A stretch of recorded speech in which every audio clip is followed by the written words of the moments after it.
Karena itu, buanglah segala kejahatan, segala tipu muslihat, dan segala macam kemunafikan, kedengkian, dan fitnah. Dan jadilah sama seperti bayi yang baru lahir, yang selalu ingin akan air susu yang murni dan yang rohani, supaya olehnya kamu bertumbuh dan beroleh keselamatan, jika kamu benar-benar telah mengecap kebaikan Tuhan. Dan datanglah kepadanya batu yang hidup itu, yang memang dibuang oleh manusia, tetapi yang dipilih dan dihormat di hadirat Allah. Dan biarlah kamu juga dipergunakan sebagai batu hidup untuk pembangunan suatu rumah rohani, bagi suatu imamat kudus, untuk mempersembahkan persembahan rohani yang karena Yesus Kristus berkenan kepada Allah. Sebab ada tertulis dalam kitab suci, sesungguhnya aku meletakkan di Sion sebuah batu yang terpilih, sebuah batu penjuru yang mahal, dan siapa yang percaya kepadanya tidak akan dipermalukan. Karena itu bagi kamu yang percaya, ia mahal. Tetapi bagi mereka yang tidak percaya, batu yang telah dibuang oleh tukang-tukang bangunan telah menjadi batu penjuru, juga telah menjadi batu sentuhan dan suatu batu sandungan. Mereka tersandung padanya karena mereka tidak taat kepada firman Allah, dan untuk itu mereka juga telah disediakan. Tetapi kamulah bangsa yang terpilih, imamat yang rajani, bangsa yang kudus, umat kepunyaan Allah sendiri, supaya kamu memberitakan perbuatan-perbuatan yang besar dari Dia, yang telah memanggil kamu keluar dari kegelapan kepada terangnya yang ajaib. Kamu yang dahulu bukan umat Allah, tetapi yang sekarang telah menjadi umat-Nya, yang dahulu tidak dikasihani, tetapi yang sekarang telah beroleh belas kasihan. Saudara-saudaraku yang kekasih, aku menasihati kamu supaya sebagai pendatang dan perantau, kamu menjauhkan diri dari keinginan-keinginan daging yang berjuang melawan jiwa.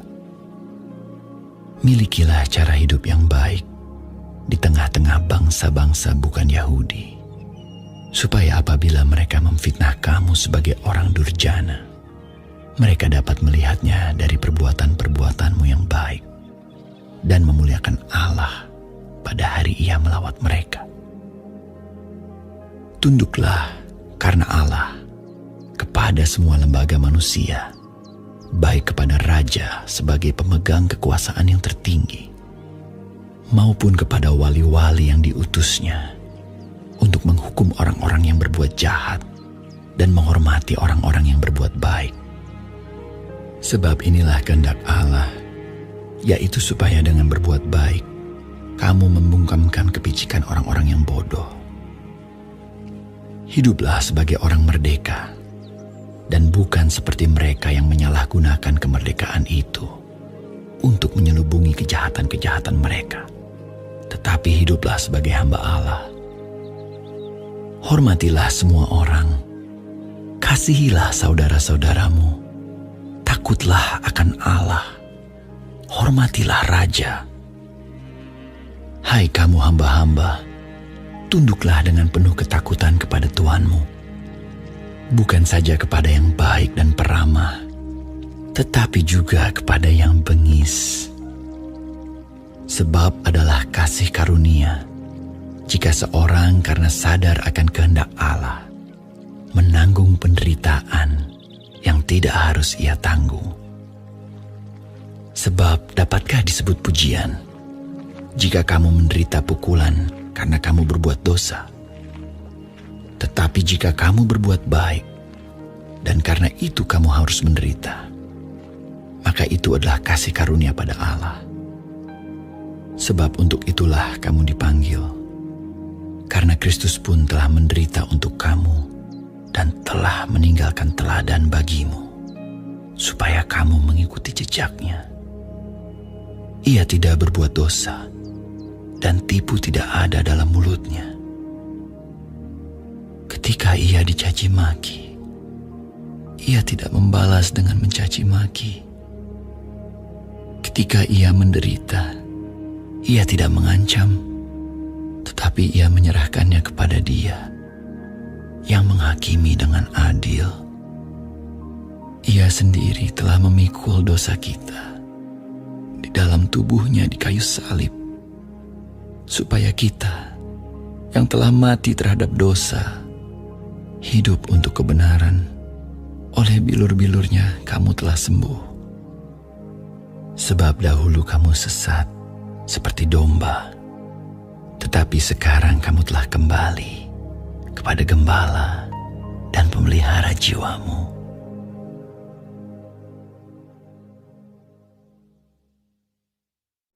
Shalom semua jemaat Tuhan. Kembali kita di dalam pendalaman Alkitab Clear Sight. Sekarang kita sudah memasuki kitab 1 Petrus 2. Tuhan Yesus memberkati.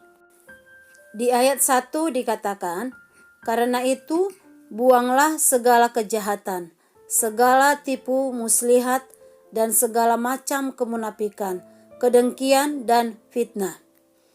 Buanglah segala kejahatan, tipu muslihat, menyembunyikan motivasi yang tidak baik, kemunafikan atau berpura-pura melakukan hal yang benar yang tidak disadari. Fitnah, melukai orang lain demi kepentingan sendiri, supaya hasil persaudaraan bisa terwujud. Membuang hal tersebut di atas tidaklah mudah. Proses untuk mengikisnya diperlukan ketaatan akan firman Tuhan, sehingga kasih Kristus akan mengalir melalui hidup kita yang semakin jernih dan bersih. Semakin rindu baca firman, doa, dan melakukannya, supaya hidup kita semakin berkenan kepada Tuhan. Orang Kristen yang sudah mengalami kelahiran baru, maka mereka harus melakukan sesuatu yang biasanya dilakukan oleh seorang bayi yang menginginkan air susu sebagai makanan satu-satunya. Artinya, orang yang sudah dilahirkan baru membutuhkan firman Tuhan sebagai makanan satu-satunya dalam pertumbuhan rohaninya. Bukan berarti orang yang sudah dewasa rohani tidak membutuhkan firman Tuhan. Tetap sama-sama butuh firman Tuhan. Yang baru lahir baru dan yang sudah dewasa rohani. Satu-satunya sumber pertumbuhan dan kekuatan iman kita adalah firman Tuhan.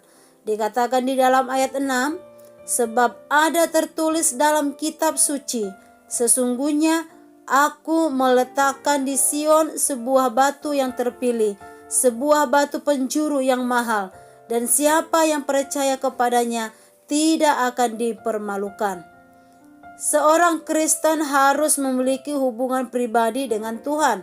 Di ayat 9 dikatakan, tetapi kamulah bangsa yang terpilih, imamat yang rajani, bangsa yang kudus, umat kepunyaan Allah sendiri, supaya kamu memberitakan perbuatan-perbuatan yang besar dari Dia yang telah memanggil kamu keluar dari kegelapan kepada terangnya yang ajaib.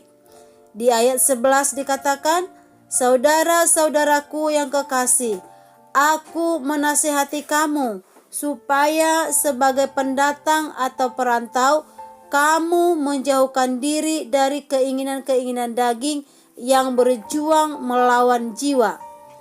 Petrus mengingatkan, menghimbau agar umat tetap hidup sebagai orang asing, mengasingkan diri dari keinginan duniawi. Orang Kristen dipanggil untuk tunduk kepada lembaga manusia.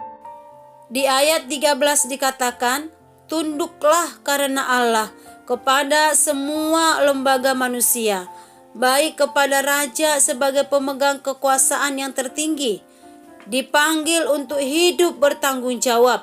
Di ayat 16 dikatakan, hiduplah sebagai orang merdeka dan bukan seperti mereka yang menyalahgunakan kemerdekaan itu untuk menyelubungi kejahatan-kejahatan mereka, tetapi hiduplah sebagai hamba Allah. Menghormati semua orang. Di ayat 17 dikatakan, hormatilah semua orang, kasihilah saudara-saudaramu, takutlah akan Tuhan, hormatilah raja. Di ayat 18 dikatakan, hai kamu hamba-hamba, tunduklah dengan penuh ketakutan kepada Tuhanmu, bukan saja kepada yang baik dan peramah, tetapi juga kepada yang bengis. Sikap tunduk di sini bukanlah sikap mengikuti perintah secara buta, tapi memiliki sikap tidak melawan, tidak menantang, tetapi juga tidak menjalankan perintah bila berlawanan dengan perintah Tuhan. Bila kita menderita karena ketaatan kepada Tuhan, ini adalah sebuah kasih karunia. Karena kasih karunia itu bukan hanya selalu mewujud dalam kenikmatan hidup. Dalam penderitaan pun, bila itu dialami karena sadar sedang melakukan kehendak Tuhan, itu pun kasih karunia. Yesus Kristus adalah teladan kita. Bukan saja hanya kerelaannya untuk menderita di kayu salib, tapi juga dalam penundukan dirinya kepada penguasa dunia. Dikatakan di dalam ayat 23 sampai 25, sebab adalah kasih karunia jika seorang karena sadar akan kehendak Allah menanggung penderitaan yang tidak harus ia tanggung. Ketika ia dicaci maki, ia tidak membalas dengan mencaci maki. Ketika ia menderita, ia tidak mengancam, tetapi ia menyerahkannya kepada Dia yang menghakimi dengan adil. Ia sendiri telah memikul dosa kita di dalam tubuhnya di kayu salib, supaya kita yang telah mati terhadap dosa hidup untuk kebenaran. Oleh bilur-bilurnya kamu telah sembuh. Sebab dahulu kamu sesat seperti domba, tetapi sekarang kamu telah kembali kepada gembala dan pemelihara jiwamu. Amin. Tuhan Yesus memberkati.